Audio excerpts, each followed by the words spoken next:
నన్ను నమ్మండి, నాకు శంకరులు ప్రమాణం. నేను నా సొంత మాట చెప్పట్లేదు. ఈ జన్మలోనే ఆఖరి ఊపిరిలో జ్ఞానం కలిగి పరమేశ్వరుని యందు ఐక్యమైపోతాడు, సందేహం లేదు.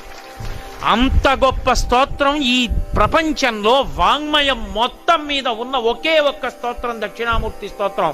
ఇంకొకటి లేదు లేదు లేదు, తత్తుల్యము కాదు. అదొక్కటే అంత శక్తివంతం. అందుకే శంకరాచార్యుల వారి వాంగ్మయం అంతా ఒకెత్తు, సామాన్యుల కోసం ఇచ్చిన దక్షిణామూర్తి స్తోత్రం ఒక్కటి ఒకెత్తు. అంతేకాదు, దక్షిణామూర్తి స్తోత్రం వైభవం ఏమిటో తెలుసా? ఏల్నాటి శనిలో ఉన్నవాడు, శని వక్రించిన వాడు కూడా బెంగపెట్టుకోకల్లా. శని వక్రించడం అంటే శని ఆ రాశిలోంచి ఇంకో రాశిలోకి వెళ్ళి వెనక్కి వస్తూ ఉంటాడు. తులారాశిలోంచి కన్యారాశిలోకి వెళ్ళి కన్యారాశిలోంచి తులారాశిలోకి వస్తాడు. అలా వక్రిస్తే